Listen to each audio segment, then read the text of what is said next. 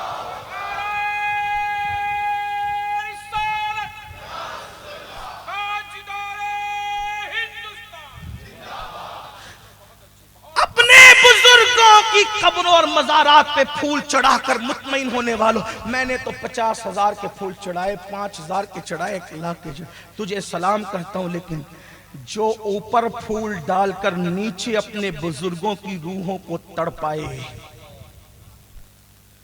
کسی کے بنائے ہوئے گھروندے کو پیر مارو گے جب وہ تڑپتا ہے. تو ہندوستان میں بزرگان چشت بالخصوص غریب نواز نے جو گلستان اسلام سجایا, اس لیے سجایا تھا کہ اذانیں ہوتی رہے گی اور چشتی رنگ چڑھنے کی بات کرنے والے موبائل پر گیم کھیلتے بیٹھے ہوں گے. اگر آج مسلمان کی بیٹی بھاگ رہی ہے, قصور کس کا ہے؟ ہم نے تربیت کیوں نہیں کی؟ ہم نے اپنی بیٹیوں کی تربیت کیوں نہیں کی؟ بس یہی کہہ کر کے درد بھری باتیں کر کے مسائل حل ہو جائیں گے. آپ تقریر میں کہتے بچیاں بھاگ رہی, بچیاں بھاگ, قصور کس کا ہے؟ میں آپ سے ایک بات کہتا ہوں, پہلی بات تو میں مانتا نہیں جو جتنی لاکھوں کی تعداد تو جو بیان کرے وہ ذمہ دار ہے, لیکن ہر ایک کو اختلاف کرنے کا باتوں کا حق ہے. میں بھی ایک انسان ہوں, میں بھی نہیں مانتا 40 لاکھ بھاگ گئی, 50 لاکھ بھاگ گئی. میں نے کہا نہیں مانتا. لوگ کہتے ہیں کیوں نہیں مانتا؟ میں نے کہا میڈیا کہہ رہا ہے اس لیے نہیں مانتا. اب میڈیا کیوں, اس میں کیا کمی ہے؟ میں نے کہا مجھے ایک بات بتاؤ, یہ سادات کرام جو ہے وہ باپو باپو باپو یہ سب باپو لوگ بیٹھے, یہ علماء کرام علم والے بیٹھے, اگر میڈیا کہہ دے کہ چاند ہو گیا 29 رمضان کو تو مانو گے, عید کرو گے ان کے کہنے پر؟ ارے نادان, جو چاند کی آنے کی خبر دے تو جب اس میڈیا کی خبر پر چاند آ گیا ہم نہیں مانتے, تو ہماری اتنی ساری بیٹیوں کے جو جانے کی خبر دے تو ہم کیسے مان لیں؟ کیسے مان لیں؟ جبکہ ہماری بیٹیاں آج بھی اتنی باغیرت. میں پورے ہندوستان میں یہ اعلان کر رہا ہوں, کسی کی ماں اتنی باغیرت نہیں ہے جتنی ہماری بیٹیاں باغیرت. ہاں چند ضرور گئی ہیں, توجہ کر, چند ضرور گئی ہیں, لیکن وہ گئی ہیں جس کے پاس سیدہ فاطمہ کا کردار نہیں پڑھایا گیا. وہ گئی ہیں جس کے پاس سیدہ عائشہ صدیقہ کا کردار نہیں پیش کیا گیا. وہ گئی ہیں جس کے پاس سیدہ خدیجہ کی زندگی موجود نہیں ہے. لیکن وہ چند بھی گئی ہیں تو ہمیں درد ہے, وہ حالانکہ چند ہی ہے, لیکن قصور کس کا ہے؟ ہم نے نہیں پڑھا, بیٹیوں کی تربیت نہیں کی. کہا بیٹی کی تربیت کیسے کرنا چاہیے؟ میں نے کہا جا کر دیکھ, جا کر. ہمارے یہاں بیٹی کی بڑی اہمیت, توجہ ہے آپ کی, توجہ کر, بیٹی کی بڑی اہمیت, بہت اہمیت ہے ہمارے یہاں بیٹی کی. غریب نواز کے بیٹے دور سو رہے ہیں, جو بالکل قریب سو رہی ہے اس کو بیٹی کہتے ہیں. آپ جائیں نا اجمیر شریف تو دیکھیں, بی بی حافظہ جمال کا مزار سب سے قریب اگر کسی کا مزار ہے غریب نواز کے آستانے میں تو شہزادی کا مزار ہے. ٹھیک, اور ایک بات آگے چل کر کے سن لیں, اگر نامور ہستیوں میں اس سے محتاج جملہ نہیں لا سکتا اس لیے کہ لوگ باتیں بناتے ہیں, لیکن بہرحال باتیں کرنے دیں. نامور ہستیوں میں, مشہور اور نشان دہ مزارات میں, اگر بقیع شریف میں سب سے قریب رسول اللہ کے کسی کا مزار ہے تو وہ بھی رسول اللہ کی شہزادی کا مزار ہے. ہاں بالکل, آپ دیکھ لیں بقیع والوں میں جو سب سے قریب سو رہی ہے وہ رسول اللہ کا آرام فرما رہی, سو رہی, آرام فرما رہی ہے, وہ میرے نبی کی شہزادی سیدہ فاطمہ الزہرا ہے. رہی بات جو ساتھ میں وزیر ہیں, ہم نے تو کبھی اس کا انکار کیا نہیں. ہمارے امام کہتے ہیں محبوب رب اکبر ہے اس سبز قبہ میں, پہلو میں جلوہ گاہ عتیق و عمر کی ہے, اور سادین کا قران ہے پہلو ہے ماہ میں, جلوہ کیے تارے تجلی قمر کی ہے. اللہ اکبر. سیدنا صدیق اکبر فاروق اعظم کو اپنے ساتھ ساتھ لے کے سو رہے ہیں، لیکن رشتوں میں سب سے زیادہ قریب اہل بقیع میں اگر کوئی ہے تو رسول اللہ کی شہزادی، آپ دیکھ لے جا کر کے۔ اس کا مطلب یہ ہے کہ بیٹیوں کو قریب ہی رکھا جاتا ہے۔ ہم نے بیٹیوں کی کیا تعلیم کی؟ یہی آج کہہ رہے بھاگ رہی ہیں بیٹیاں۔ میں نے کہا ہماری بیٹیوں کی ہم نے تربیت کیوں نہیں کی؟ بیٹیوں کو بازو میں بٹھا کر کے جب سیریل دیکھو گے، سونی ٹنکی کی کہانیاں دیکھو گے، بھاگنے بھگانے کے مناظر دیکھو گے، تو بتاؤ بیٹیاں بھاگنے کا شعور نہ سیکھے گی؟ بیٹیاں بھاگے گی نہیں۔ آپ کو میں بتاؤں ہمارے مذہب کی تعلیم، ذرا سن لو اس کو، ہمارے مذہب کی تعلیم یہاں تک ہے کہ بیٹیوں کو، توجہ کر، بیٹیوں کو سورہ یوسف کی تفسیر نہ پڑھاؤ۔ کسی کو برا لگتا ہے برا لگے، ہمارے مذہب کی تعلیم سن۔ بیٹیوں کو سورہ یوسف کی تفسیر نہ پڑھاؤ، بیٹیوں کو سورہ نور کی تعلیم دو۔ آپ بتائیں، تو پوچھا گیا کہ بیٹیوں کو سورہ یوسف کی تفسیر کیوں نہ؟ تو کہا اس میں ایک عورت کی محبت کی داستان آ گئی۔ توجہ کرنا، نزاکت دیکھیں، اسلام کی تعلیم دیکھیں، ندرت دیکھیں، فکر اسلام دیکھیں۔ کیا ایک مقدس، توجہ کرنا، ایک مقدس عورت کی محبت کی داستان اس تفسیر میں آ گئی ہے۔ یاد رکھنا، زلیخا جسے ہم حضرت زلیخا بھی کہتے ہیں، زلیخا کوئی فاحشہ عورت نہیں تھی، کوئی بدکار عورت نہیں تھی، کوئی بری عورت نہیں تھی۔ اگر زلیخا کا دوپٹہ حیا نچوڑ دیا جائے تو آج بھی کائنات کی باحیا عورتیں اس سے وضو کرتے ہوئے نظر آئیں۔ اتنی باحیاتی سیدہ زلیخا، اللہ اکبر، مگر قربان جائیں اتنی پاک پاکیزہ مقدس خاتون کے محتاط عشق و محبت کی داستان اگر قرآن کی تفسیر میں آ جائے تو صوفیائے محتاطین کہتے ہیں بیٹیوں کو وہ تفسیر نہ پڑھنے دینا، کہیں ایسا نہ ہو داستان زلیخا پڑھ کر اس کے دل میں بھی کوئی محبت کا بت جاگ جائے، بلکہ بیٹیوں کو سورہ نور کی تعلیم دو جس میں زنا کی مذمت سکھائی گئی، جس میں پردے کا حکم۔ اب زلیخا جیسی مقدس خاتون، توجہ، زلیخا جیسی مقدس خاتون کے پیار اور محبت کا ذکر اگر تفسیر میں آ جائے تو محتاطین صوفیہ اس تفسیر کو پڑھنے سے روکتے ہیں۔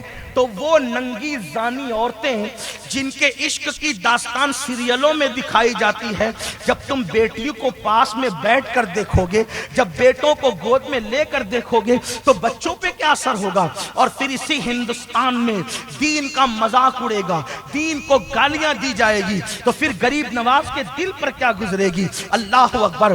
آئیے بات کو سمیٹتے ہوئے، حالانکہ بات پوری سرکار غریب نواز پر ہو گئی، بزرگان چشت کی محنت بیان کرنا تھا، ویسے سالار کا کارنامہ بیان ہو گیا تو سارے سپاہیوں کی بات ہو گئی، لیکن آئیے بات کو سمیٹتے ہوئے، اختتام کرتے ہوئے، غریب نواز نے اوروں کو کس طریقے سے دین کے قریب کیا، اختصار کے ساتھ۔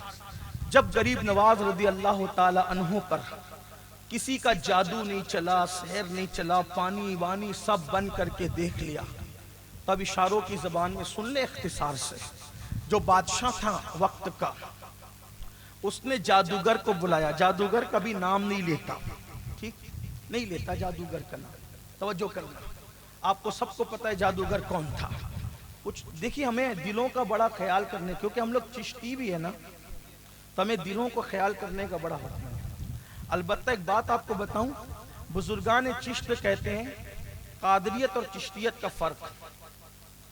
سرکار غوث پاک فرماتے ہیں ہماری تلوار بے نیام ہے اور ہمارا گھوڑا تیار ہے۔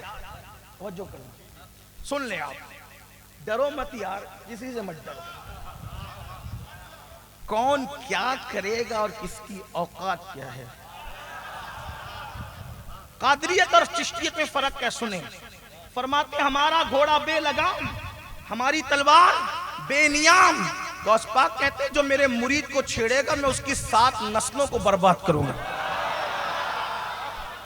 توجہ کریں، توجہ کریں، اس کی 7 نسلیں برباد کروں جو میرے مرید کو چھیڑے۔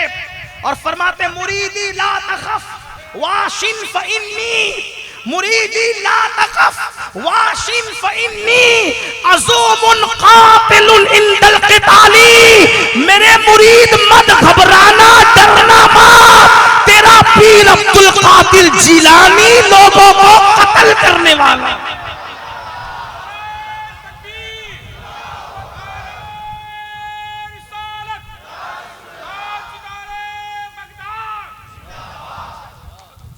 یہ غوث پاک ہے۔ اور اب چشتیت کیا ہے؟ چشتی لوگ کہتے ہیں ہماری تلوار بے نیام ہے لیکن لٹکی ہوئی ہے، ہم چلاتے نہیں ہیں، جو خودی سے آ کے ٹکراتا ہے اس کا قصہ تمام ہو جاتا ہے۔ اب آپ سے پوچھتا ہوں، تم قادری بھی ہو، تم چشتی بھی ہو، ڈرتے کس کے باپ سے ہو؟ ڈرتے اس لیے ہو کہ قادریت میں چیٹنگ کر رہے ہو، ڈرتے اس لیے ہو کہ چشتیت میں چیٹنگ کر رہے ہو، چیٹنگ باز ہو اس لیے ڈر رہے ہو۔ اوریجنل قادری بنو، اوریجنل چشتی بنو، پھر دیکھو دشمن کا انجام اپنی آنکھوں سے کیا ہوتا ہے۔ آپ کیا سمجھتے ہیں یہ بزرگ جو قبروں میں سو رہے ہیں، ہمیں انہوں نے یتیم سمجھ کر کے نہیں چھوڑ دیا ہے؟ جو نبی کو مردہ مانتے، جو ولی کو مردہ مانتے، ان کے قصے وہ جانے۔ ہمارا غوث اب بھی زندہ ہے، ہمارا خواجہ اب بھی زندہ ہے، اور واللہ خدا نے ان کو روحانی طاقت عطا کی ہے۔ ایک بات آپ سے کہوں یار، کوئی دوست بھی کسی دوست کو مٹی میں ملاتا ہے؟ تو نے اپنے جیسا سمجھ رکھا ہے اللہ کو؟ اب تک تو نبی کو اپنی طرح کہہ رہا تھا، اب اللہ کو بھی اپنی طرح سمجھ رکھا ہے ظالم۔ اللہ جسے دوست بناتا ہے اسے مٹی میں ملائے گا؟ سوچ تو صحیح، جب تو اپنا یار مٹی میں نہیں ملاتا تو خدا اپنا یار مٹی میں کیوں ملائے گا؟ نہیں نہیں نہیں، یہ اصول ہے۔ میں نے کہا کیا اصول ہے؟ دو طریقے کی بات دیکھو، توجہ کرو۔ ایک دانہ تم ڈالتے ہو اپنی مرضی سے زمین میں، زمین اس کو کھا جاتی، سڑ کے ختم ہو جاتا ہے۔ ایک دانہ، وہی برادری، وہی گونی، وہی سب کچھ کسان بھی ڈالتا ہے، لیکن مٹی اس کو کھاتی نہیں۔ کھاتی ہے مٹی؟ اگر مٹی اس کو کھا جاتی تو پھر اس سے پودا کیسے نکلتا ہے؟ اس سے پودا کیسے نکلتا ہے؟ کیا تم نہیں دیکھتے؟ سائنس سائنس سائنس سائنس لگاتے تو سائنس سے اس کو بھی تو پرکھو۔ تم نے جو دانہ ڈالا اس کو مٹی نے کھا لیا، کسان نے کسی قاعدے سے ڈالا تو اس کو مٹی نے نہیں کھایا۔ ہر دانہ مٹی نہیں کھاتی بلکہ اسی سے کوپلیں پھوٹتی ہے۔ اتنی مضبوط زمین اگر تم کرے دو تو تمہاری انگلی زخمی ہو سکتی ہے، لیکن اس دانے میں اللہ نے کتنی طاقت دی ہے، کتنی خاموشی سے زمین چیر کر کے وہ ننھا سا پودا کوپل کی شکل میں زمین کے باہر آتا ہے، اور آنے کے بعد پھر اس سے کتنے دانے نکلتے ہیں۔ تو اللہ کیا بتا رہا ہے؟ جس دانے کو میں سڑانا چاہوں وہ سڑ کر کے مٹی میں مل جاتا ہے، جس دانے کو بچانا چاہوں اس دانے کو پھر میں پھلاتا بھی اور پھلاتا بھی ہوں، وہ پھلتا پھولتا ہے۔ تو نادان جب دو قسم کے دانے ہیں، ایک سڑ کے ختم ہونے والا، ایک پھلنے پھولنے والا، جب دانا دانا برابر نہیں ہے تو انسان کیسے برابر ہو سکتا ہے؟ بعض وہ انسان ہے جو جل کر سڑ کر کیڑے کھا کے ختم ہو جاتا ہے، اللہ اکبر، اور بعض وہ ہیں کہ جو قبروں کے اندر پھلتے بھی ہیں اور پھولتے بھی ہیں۔ دانا دیکھو، دانا دیکھو اور دانا بنو۔ دانا دیکھو، دانا بنو، نادان نہ بنو۔ ایک دانا اس کو کہتے ہیں جو دانا ہوتا ہے، دانا مطلب بیج، اور ایک دانا اس کو کہتے ہیں جو عقل مند ہوتا ہے۔ اسی لیے ہمارے یہاں خواجہ دانا ہے، وہ دانا ہے، عقل والا دانا ہے، دانا یعنی عقل مند۔ اللہ، ہمارے اب بہلول بھی دانا ہے، اللہ اکبر، یعنی نبی کا دیوانہ بھی دانا ہوتا ہے۔ جہاں بادشاہ جیسے دانا کی نظر نہیں پہنچتی، وہاں بہلول دانا جیسا آدمی اپنی دانائی کا اظہار کرتا نظر آتا ہے۔ یہ حال ہوتی ہے، تو دانا بنو، نادان نہ بنو۔ تو عرض یہ کر رہا تھا، جو مردہ مانتے ہیں ان کا اپنا مسئلہ ہے، جو اولیاء اللہ کو مردہ مانتے ہیں، مٹی کا ڈھیر کہتے ہیں، ان کا اپنا مسئلہ ہے، لیکن عقیدت کے معاملے میں تو ہم کسی کے پابند نہیں ہے نا۔ عقیدت ہماری اپنی عقیدت ہے، ہم اپنے مسلک کے پابند، اپنے مذہب کے پابند، کسی کی رائے کے پابند نہیں۔ یہ اولیاء اللہ جو قبروں میں سو رہے ہیں، ہمیں انہوں نے یتیم نہیں چھوڑا ہے۔ اللہ اوپر غوث پاک کہتے ہیں کہ میرا گھوڑا بے لگام ہے، میری طاقت تلوار بے نیام ہے، سچا قادری بن۔ لوگ کہتے ہیں امین القادری، یہ سچا قادری کا مطلب کیا ہوتا ہے؟ میں نے کہا سچا قادری وہ ہوتا ہے جو اپنے پیر غوث اعظم کی مرضی کے خلاف کام نہ کرے۔ اگر نماز نہیں پڑھتے کہیں نہ کہیں چیٹنگ کر رہے ہو، سچے قادری. غوث پاک کہتے ہیں بار بار پڑھتا ہوں یہ بات، بار بار پڑھتا ہوں اور شاید پوری زندگی پڑھتا رہوں گا. فرماتے ہیں کہ بے نمازی مرے تو اس کو مسلمان کے قبرستان میں دفن مت کرو. جو غوث پاک بے نمازیوں کو مسلمان کے قبرستان میں لینا پسند نہیں کرتے، وہ غوث پاک بے نمازی کو قادریت کی ڈگری دینا کیسے پسند کریں گے؟ آپ سے پوچھنا چاہتا ہوں، مجھے بتائیں تو صحیح. سچے قادری بنو، کوئی دشمن ٹک نہیں پائے گا. سچے چشتی بنو، کوئی دشمن ٹک نہیں پائے گا. اور غریب نواز نے تو کیا بھی. یہ لوگ آپ اپنی طرح نہ سمجھے، یہ لوگ مریدوں کی ایسی پرورش کرتے ہیں جیسے تم اولاد کو پالتے ہو. یہ مریدوں، اولیاء اللہ مریدوں پہ ایسی نظر رکھتے ہیں جیسے تم اپنی اولاد پر. غریب نواز فرماتے ہیں میں نے میرے اللہ سے وعدہ لیا، اللہ نے کہا معین الدین تجھے بخشا. غریب نواز کہتے ہیں میں روزانہ دن میں قرآن ختم کرتا تھا اور رات میں، اور جب قرآن ختم کرتا تھا تو مجھے ندا آتی تھی ہم نے تیرا قرآن قبول کیا، مانگ کیا مانگتا ہے. عرض کیا کہ میرے جو مریدین نے سب کو بخش، کہا تجھے بخش دیا، کہا مریدوں کو ہی بخش دیا، کہا جا قیامت تک تیرے جتنے مرید ہوں گے تیرے سلسلے میں سب کو بخشوں گا.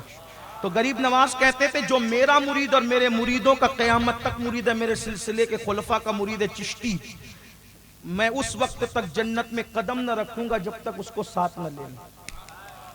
اب آپ کہیں یہ کس کتاب سے پڑھ رہا ہے؟ ذرا کتاب کا نام بھی لے لوں تاکہ حوالہ ڈھونڈنے والوں کے لیے آسانی ہو جائے. الفاظ چینج ہو سکتے ہیں لیکن مفہوم بدل نہیں سکتا. یہ میں صبا سنابل شریف سے پڑھ رہا ہوں، جس کتاب کے بارے میں فتاوی رضویہ شریف میں موجود ہے کہ وہ کتاب رسول اللہ کی بارگاہ میں مقبول ہے. اس کتاب سے پڑھا ہوں. غریب نواز کہتے ہیں جب تک میرے مرید کے مریدوں کو قیامت تک میرے سلسلے میں جو میری اولاد کے مرید ہیں ان کو ساتھ نہ لے لوں اس وقت تک جنت میں نہیں جاؤں گا. تو غریب نواز سے پوچھا گیا آپ کی اولاد سے مراد آپ کی سلبی اولاد ہے، نسبی اولاد ہے یا آپ کی روحانی اولاد ہے؟ فرمایا جو میرے خلفاء وہ میری روحانی اولاد ہے، اور قیامت تک میرے خلیفوں سے جو بھی مرید ہوگا پہلے اس کو ہاتھ لے کر کے جنت میں جاؤں گا، اس کے بعد میں جنت میں داخل ہوں گا.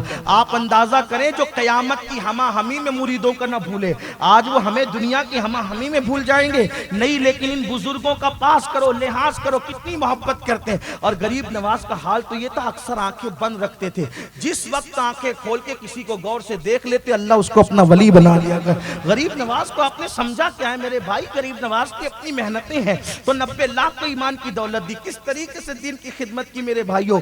تو یہ چشتیت اور قادریت کا دامن پکڑے رہو، چشتی قادری مضبوط بنے رہو، صرف زبان کے نہیں، نعرے کے نہیں، بلکہ سچائی کے ساتھ بنے رہو، پھر دیکھو تمہارا بیڑا کیسے پار ہوتا ہے. اللہ اکبر. تو میں عرض کر رہا تھا بات ختم کرتے ہوئے کہ غریب نواز نے کیسے دوسروں کو اپنا بنایا، کیسا غریب نواز کو مارا گیا، پیٹا گیا، جادو سے سانپ بھیجے گئے، چوہے بھیجے گئے، مچھر بھیجے گئے، مکھیاں بھیجی، بہت کچھ کھیل کھیلا.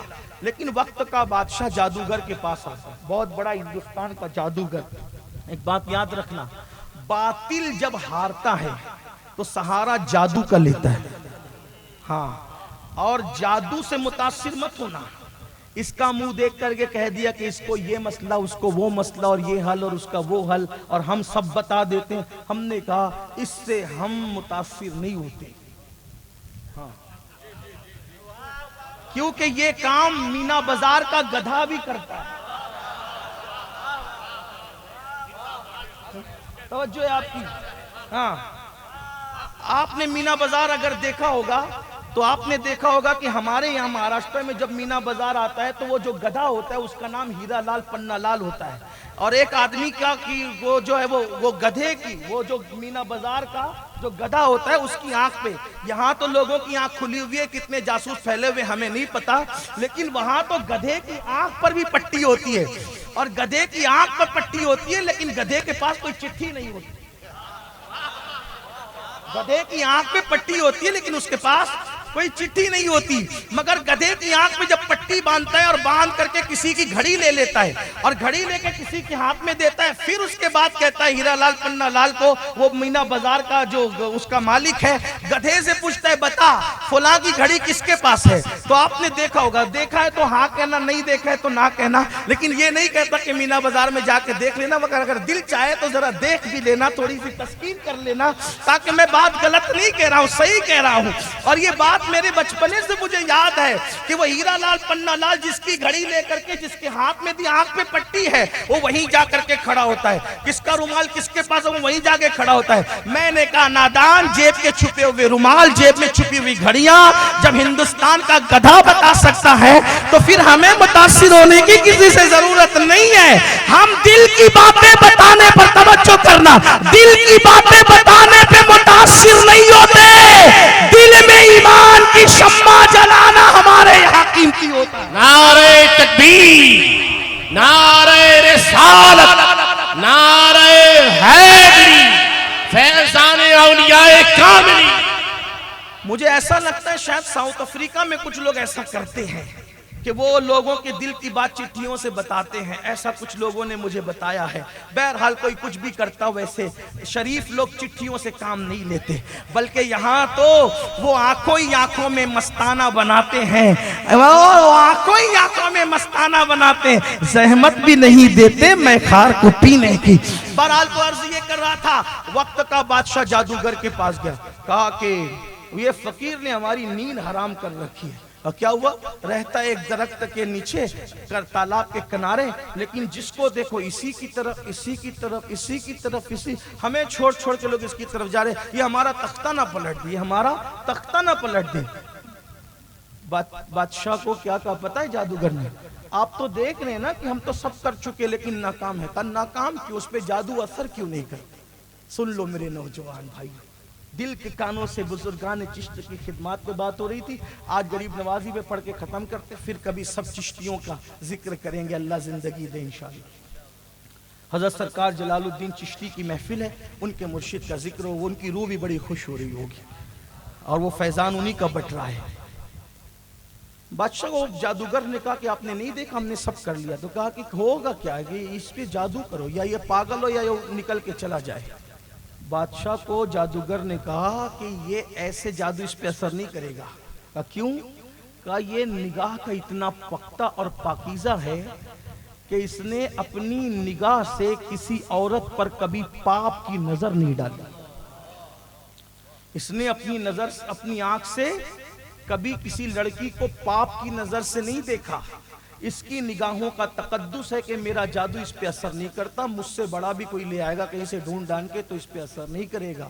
تو کہا پھر کرنا کیا ہے؟ کہ اس کی نگاہ ناپاک کر، توجہ کریں، اس کی نگاہ ناپاک کر، جس دن اس کی نگاہ ناپاک ہو گئی پھر دیکھنا میرا جادو اس کو یا پاگل کرے گا یا یہ نکل کے چلا جائے گا۔ بادشاہ لگ گیا، کیونکہ بادشاہ تو غریب نواز کو اپنی طرح بشر سمجھ رہا تھا۔ یہ اللہ والوں کو اپنی طرح سمجھنے کی غلطی انسان کو نقصان پہنچاتی ہے۔ وہ اپنی طرح سمجھ رہا تھا، اس نے کہا ٹھیک ہے میں خوبصورت لڑکیاں، راجستھان کی خوبصورت لڑکیاں قطار لگا دوں گا، اس لیے کہ جس زمین پہ پتھر بھی خوبصورت ہوتا ہے وہاں کے انسان بھی بڑے خوبصورت، جہاں کا پتھر سنگ مرمر ہو وہاں کا انسان پھر کیوں نہ مارنے والا ہو اپنے حسن کے۔ اللہ اکبر، اگر آج محبت کی نشانی تاج محل کھڑا ہے تو وہ راجستھان کے پتھروں سے ہی کھڑا ہے۔ ہاں یہ بات ہے وہاں کی زمین میں، تو راجستھان والے یوں بھی خوبصورت ہوتے ہیں، حالانکہ ہمارے یہاں ہجرت کا ماحول ہے تو کچھ ملاوٹیں بھی ہوتی جاتی ہیں، لیکن جو اصل راجستھانی ہے وہ ابھی بھی خوبصورت ہے۔ ہاں جو اصل راجستھانی ہے وہ ابھی بھی خوبصورت ہے۔ بہرحال وہ خوبصورت ہیں، پتھر جہاں کا خوبصورت ہے انسان کی خوبصورت نہ ہو میرے بھائی۔ اور راجستھانیوں کی ایک بات ہے، آپ برا مت ماننا، ویسے میں گجرات والوں کی بھی کئی تعریف کرتا ہوں، میں لوگوں کو کہتا ہوں دوسری جگہ جا کے کہ اہل بیت سے محبت جو میں نے گجرات میں دیکھی اس کا جلوہ مجھے کم نظر آتا ہے۔ بہرحال لیکن راجستھان والوں کی ایک بات ہے، جس کو نہیں مانیں گے باپ بھی نہیں منوا سکتا، اور جس کو مان لیں گے پھر دنیا ایک طرف ہو جائے پھر چھوڑیں گے۔ ان کی اپنی طبیعت ہے، پتھر کی زمین پہ رہتے پتھر کا مزاج رکھتے، مانا تو مانا، نہیں مانا تو نہیں مانا۔ اور غریب نواز کو پتھر کی زمین پہ کیوں بھیجا؟ توجہ کرنا، کیونکہ وہ رسول اللہ کے نائب تھے، نبی پاک کو بھی پتھر کی زمین پہ بھیجا اور نبی کے نائب کو بھی پتھر کی زمین پہ بھیجا۔ دنیا کا اصول ہے، جب بھی کوئی نیا قانون بنتا ہے تو جو شہر بہت زیادہ بگڑا ہوا ہوتا ہے وہاں پہلے اس کو چیک کرتے ہیں کہ یہاں فالو ہو رہا ہے کہ نہیں ہو رہا ہے۔ جب بگڑے ہوئے زیادہ لوگ چیک جو ہے وہ اس کے پابند ہو جائیں تو پھر دوسری زمینوں پر وہ آسانی کے ساتھ نافذ العمل ہو جاتا ہے، لوگ اس کو نافذ کر لیتے ہیں۔ قربان جائے، پتھر کی زمین والے بڑے اکڑ ہوتے ہیں، اس لیے اللہ نے محبوب کو بھی چاروں طرف سے پہاڑ میں گھرے ہوئے مکے کی زمین پہ بھیجا۔ مکے میں اگر قبول ہو گیا تو پھر پوری دنیا کے اندر قبول ہی ہونا ہے، دنیا کو پتا چل جائے۔ لیکن قربان جائے، اسی لیے آپ دیکھیں مکے میں آپ کو منافق نہیں ملیں گے، منافق آپ کو مدینہ منورہ میں ملیں گے۔ مکے والا مانا تو مانیں گے، نہیں مانا تو نہیں مانیں گے، جنگ کرتے رہیں گے لیکن نہیں مانیں گے۔ آخرکار اللہ اکبر جنگ کرتے کرتے کرتے کرتے رسول اللہ کی بھی شان یہ، ان کے ساتھ جنگ کرتے رہے، اخلاق پیش کرتے رہے، جنگ کرتے رہے، اخلاق پیش کرتے رہے، جنگ کرتے رہے، اخلاق پیش کرتے رہے۔ تلواریں ہار گئی، اخلاق جیت گیا، نفرتیں ہار گئی، محبتیں جیت گئی۔ اور مکے والے جو لڑ رہے تھے اس میں بھی اللہ کی ایک حکمت یہ تھی، اگر پہلے ہی دن سارا مکہ مسلمان ہوتا تو آج ہندوستان میں کوئی اٹھ کر کے کہتا رشتہ داری کی محبت میں کلمہ پڑھ لیا، حقانیت کی وجہ سے نہیں۔ لیکن اللہ کی شان یہ ہے کہ مکے والے دیر سے جو کچھ مسلمان بعد میں ہوئے، کوئی یہ نہ کہہ سکے رشتہ داری کی محبت میں کلمہ پڑھایا، بلکہ لوگوں کو پتا ہونا چاہیے رشتہ داری کی محبت میں تو پہلے دن کلمہ پڑھا جاتا ہے، 10 سال کے بعد کلمہ نہیں پڑھا جاتا۔ اللہ اکبر! بلکہ یہ نبی کی حقانیت کو دیکھ کر انہوں نے کلمہ پڑھا ہے۔ حکمت اللہ کے ہر کام میں حکمت ہے، اس لیے آپ سے کہتا ہوں کوئی کبھی بھی مسلمان ہوا ہو، تو 1400 سال کے بعد کا مسلمان ہے، تجھے اپنی زبان قابو میں رکھنا چاہیے۔ ہاں، تو نبی کے نام پر فجر کی نیند قربان نہیں کرتا، اور ان پر تو باتیں کرتا ہے جو رسول اللہ کے لیے اپنا تن من دھن قربان کرتے تھے۔ اس لیے تھوڑا سا زبان کو لگام دیجئے، احتیاط سے کام لیجئے۔ میرے آقا صلی اللہ علیہ وآلہ وسلم کے پیارے دیوانوں، تو یاد رکھنا غریب نواز کو بھی پتھروں کی زمین پہ بھیجا گیا، کہا کہ اس کی نظر ناپاک کرو۔ لڑکیاں راجستھان کی تیار کی، بادشاہ کا حکم تھا تو کیا نہیں کرتے۔ ہاں، لوگوں نے تیار کی اور تیار کرنے کے بعد بھیجا۔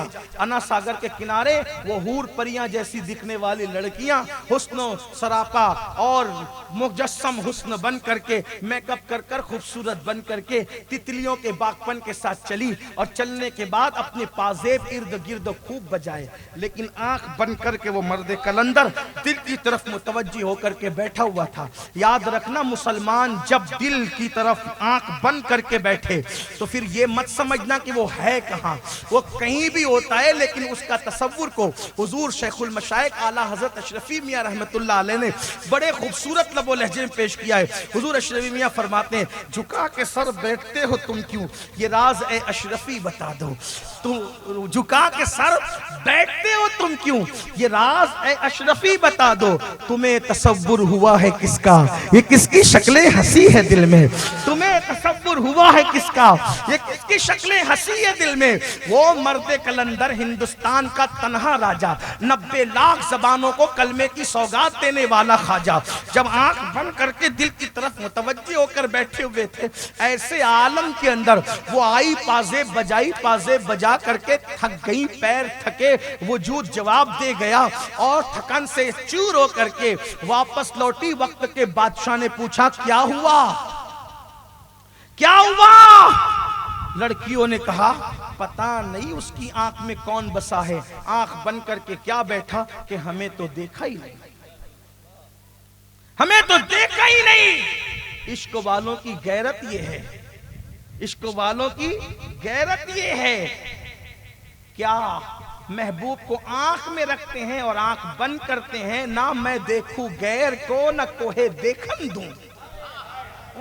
یہ کیفیت ہوتی ہے ان کی، نہ میں دیکھوں غیر کو، آنکھ بند ہو گئی تو نہ میں دیکھوں غیر کو، اور آنکھ بند کر لی یار کو لے کر نہ کوہے دیکھن دوں۔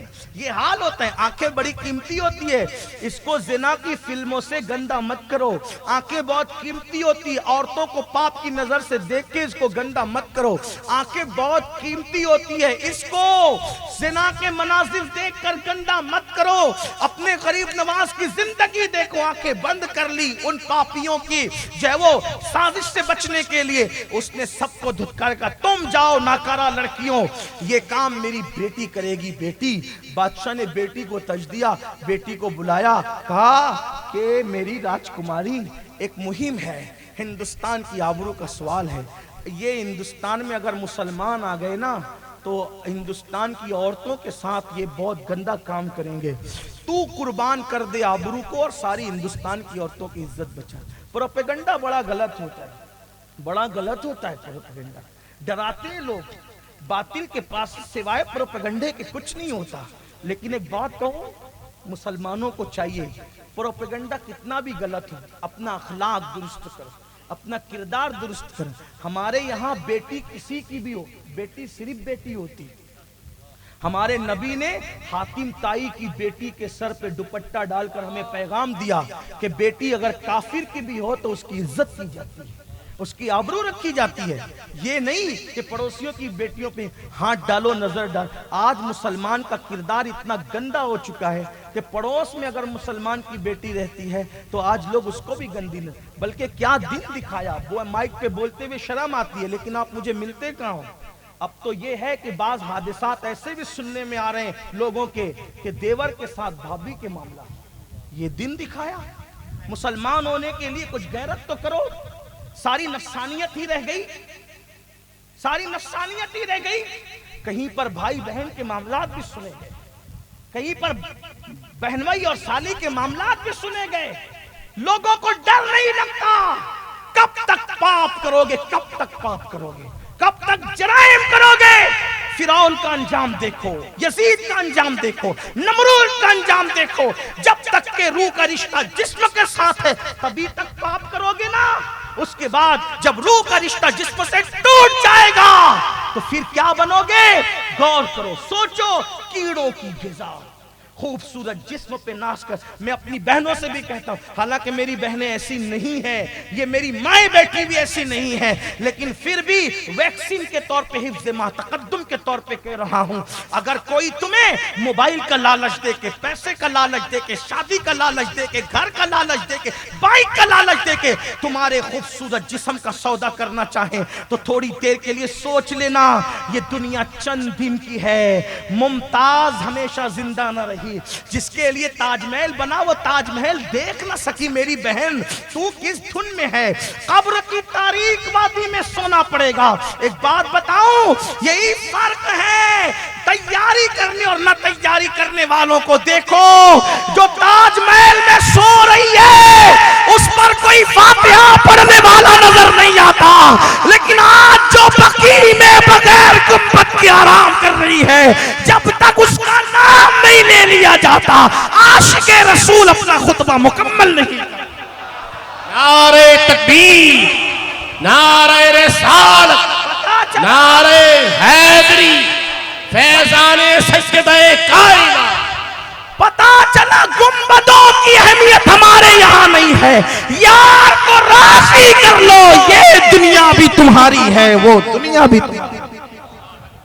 اپنے آپ کو کب تک گناہ کرو گے، کب تک جرا توبہ کرو. اللہ کے ولی کے عرس میں آئے توبہ کرو.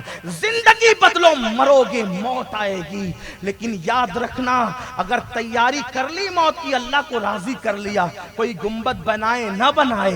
ایک بات آپ کو بات دور نہیں نکلے، لیکن ارے کربلا والوں کے بارے میں کسی نے کبھی سوچا بھی ہوگا کہ یہاں سونے کے گنبد بنیں گے؟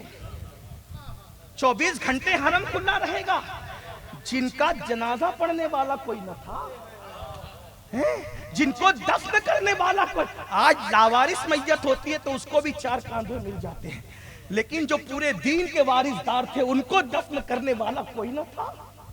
کبھی سوچا بھی تھا لوگوں نے کہ یہاں سونے کے گنبد بنیں گے؟ لیکن ان کو دین کی فکر تھی، گنبدوں کی فکر نہ تھی. اور جنہوں نے دین کی فکر کی، آج دیکھو، یاد رکھنا، شہروں میں مزارات تو بنتے ہیں، شہروں میں قبریں تو بنتی ہیں، لیکن قبروں کے نام پر جو شہر بسے ہیں اسے کربلا اور نجف کہا جاتا ہے. قبروں کے نام پہ بھی کبھی شہر بسے ہیں. میں یہ 2 شہروں کو جانتا ہوں جو صرف قبر کی بنیاد پہ بسے، ایک نجف ہے اور ایک کربلا. اور بھی ہوں گے، ہم تحقیق کر لیں گے، لیکن فی الحال میرے ذہن میں یہ 2 شہر آتے ہیں کہ یہ بسے، یہ جنگل میں دفن کیے گئے، چھپائے گئے تھے. علی یہ مرتضیٰ چھپائے گئے، لیکن نجف کس پہ بسا؟ قبر کے نام پر. توجہ تو کرو.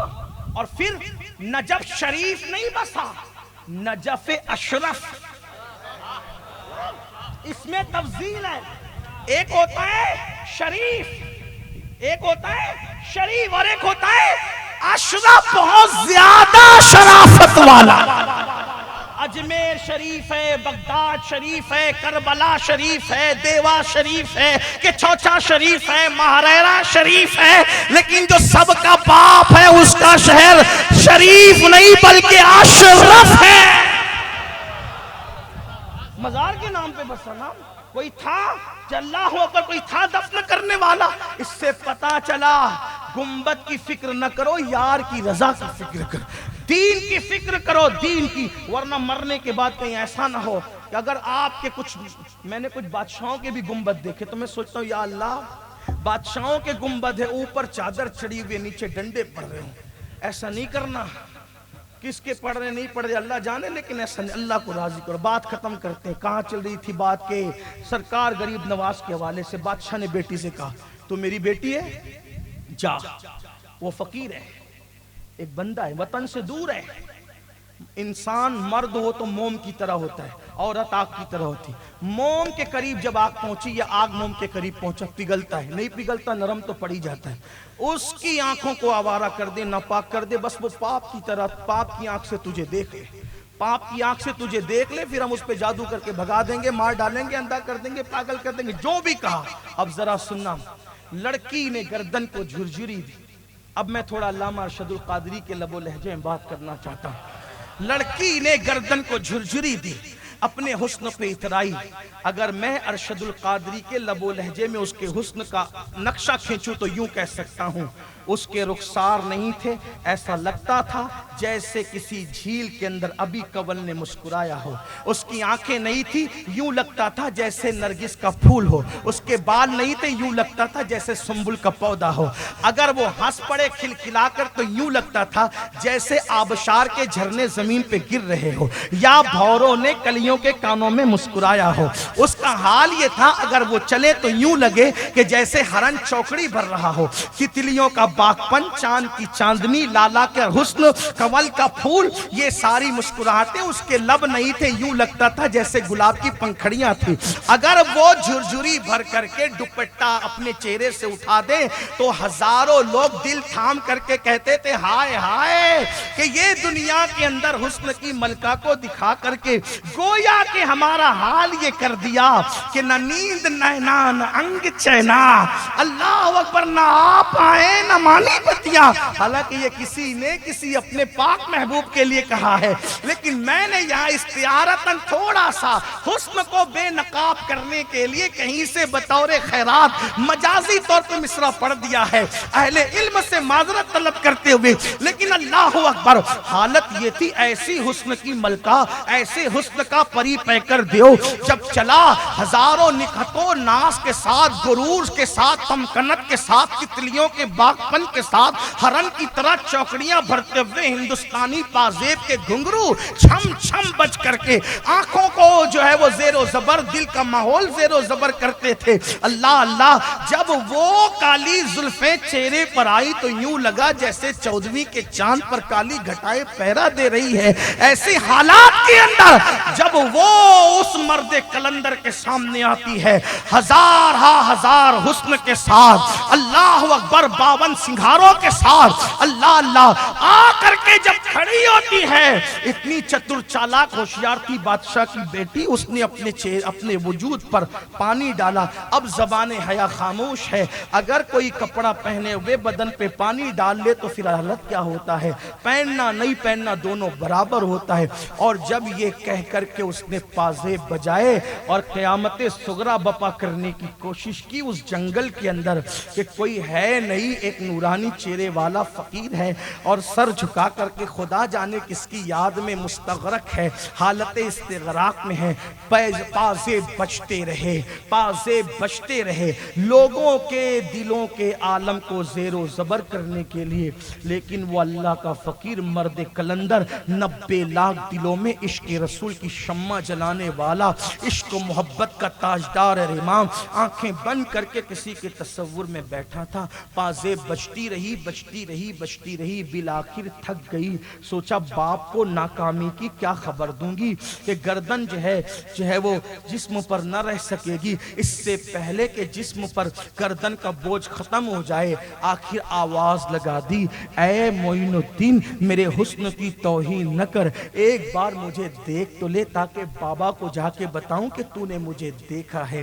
قربان جائیں میرے خواجہ نے آنکھ کھولنے سے پہلے منہ اپنا جو ہے وہ دہن اقدس کھولا اور الفاظ یوں ترتیب پائے، بیٹی کیا حاجت لے کر کے آئی ہے، بیٹی کیا حاجت لے کر کے آئی ہے، اور آنکھ کھلی اور اس کے بعد جو ہے وہ استغراق اور عشق رسول میں ڈوبی ہوئی آنکھ کا جلوہ جب کسی کے وجود پر شرم و حیا کے پردے میں پڑا تو پھر حالت یہ ہوئی، اس نے کہا آپ دشمن کی بیٹی کو بیٹی کہتے ہیں، آپ دشمن کی بیٹی کو بیٹی کہتے ہیں، میرا بابا جو بادشاہ ہے وہ تو کہتا ہے کہ مسلمان ایسے ہوتے ہیں اور ایسے ہوتے ہیں اور ایسے ہوتے ہیں، اور آپ مجھے بیٹی کہتے، کہا ہاں بیٹی تیرا بابا جو کہتا ہے وہ دین نہیں ہے، میں جو کہہ رہا ہوں وہی دین ہے، میرے دین کی تعلیم یہ ہے بیٹی جب کوئی عورت سے ہماری ملاقات ہوتی ہے اگر وہ برابر کی ہے تو ہم بہن مانتے ہیں، عمر میں بڑی ہے تو ماں کا درجہ دیتے ہیں، اور عمر میں چھوٹی ہے تو پھر بیٹی کے سوا اسے کیا مقام دیا جا سکتا ہے۔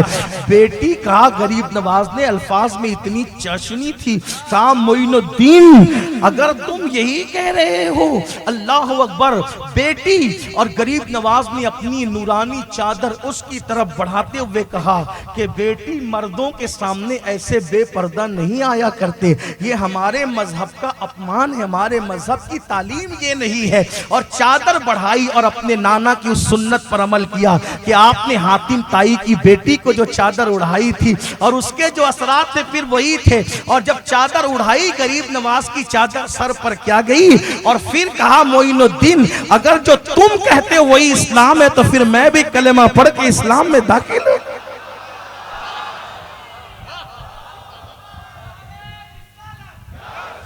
وما علینا